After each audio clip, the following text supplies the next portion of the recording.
Hi, my name is Christopher Bonilla, and this is Take 14 on assignment number 1. For my first assignment in Psychology 100, I chose to discuss social control.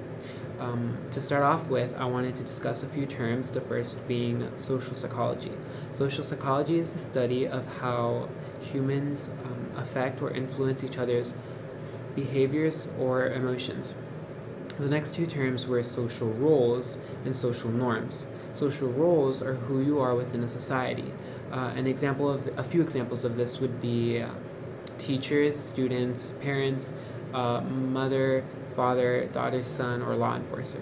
Social norms is how you're expected to behave or act or be like within the social role.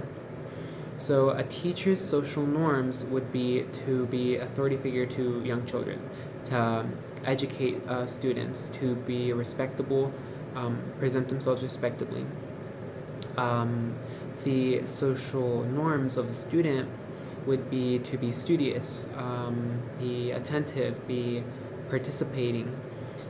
But there are times where we do stray away from these social norms or deviate from what is expected of us, which we will discuss later.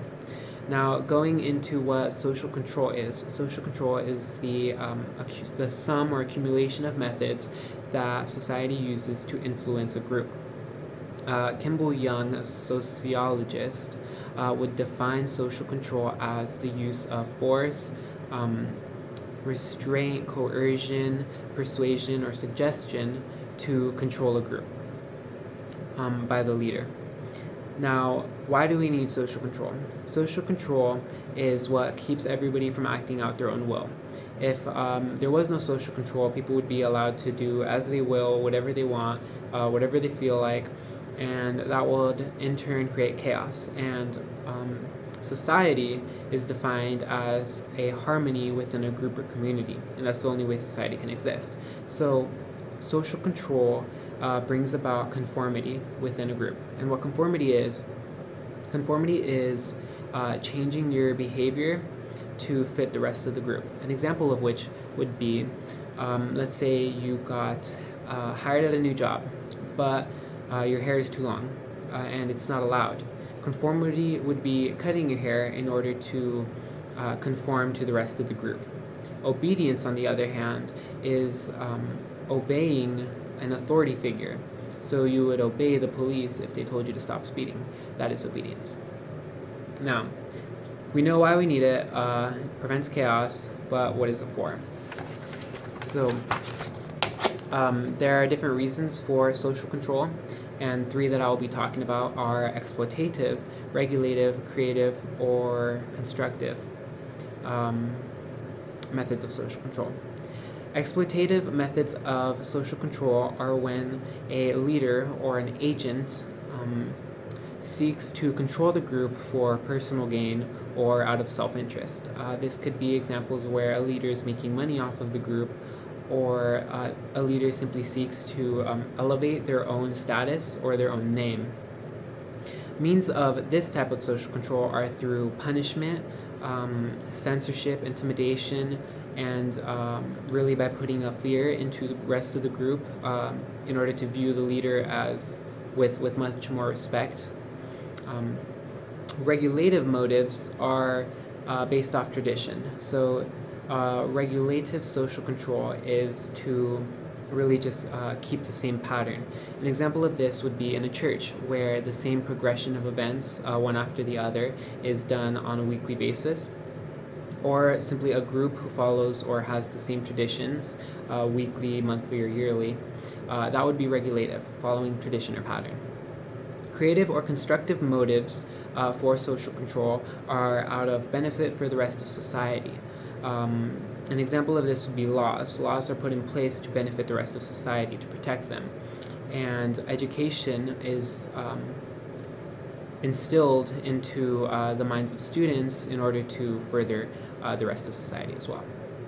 So, as we said, there are times when we deviate from what is expected of us. We sort of go in the other direction, intentionally or unintentionally. I will be discussing 4 different methods in which deviation occurs, and that is IRRR, And the first one, the first letter being I, stands for innovators. Innovators agree with the goal of the group. So, for example, a teacher. Teachers can all agree on the same common goal that they should educate students. But an innovator would choose a different method of educating students. Innovators agree with the goal but don't agree with the method. They find their own method to achieve the goal. In doing so, they deviate from the rest of society. The next deviation path is ritualism. Ritualism is when you do not agree with the goal, but you do agree with the methods of getting to the goal. This could be when you give up hope in ever reaching an end or a goal in a task, but you continue to pursue the methods or the motions. Really, it's like going with the crowd or following the crowd. The next one is retreatism. What retreatism is when you reject both the goal of society and the methods of achieving the goal. This would be considered social outcasts, drug addicts, psychotic people, people who don't fit into society, who have just abandoned the societal ways, and who have very much so deviated off the path of society. The last one is rebellion. And rebellion is very much similar to retreatism. They both reject the goal of society and the methods of getting to that goal, but did I say retreatism? Rebellionism is very much like retreatism. They reject the goal, reject the methods, but rebellionism focuses on changing the structure of society, or improving it, or bettering it, or turning it on its side. That is rebellionism. Now, we know what social control is, the way that we're influenced. We know how people can stray, but why did I really choose this topic? I chose this topic because it reminded me of a time in history when we saw a crazy amount of social control, and that time was back in World War II, when Hitler led a mass party, the Nazi political party, into really completing his own will. Now, in Hitler's case, he used exploitative means of social control. He instilled terror, he punished, he intimidated, he threatened, and he hurt people. And those are all exploitative methods of social control. And really it was out of self-interest to just elevate his status or become more, to increase his power. But while this is a very extreme method or example of social control is found in everyday daily life.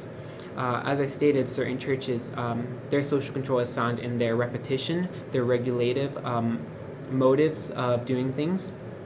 Cults are also known to control a group of people. You can find social control in laws which protect humans, citizens, civilians from injustice or unjust people. Social control is not something you could really grab and take out, how I did with Hitler's case, but it's really just a part of all of society and all of humans altogether. But that was my assignment number 1. I will be posting my notes along with references in hopefully the descriptions tab, but I will also be uploading it to Canvas. So that is the end. Thank you very much.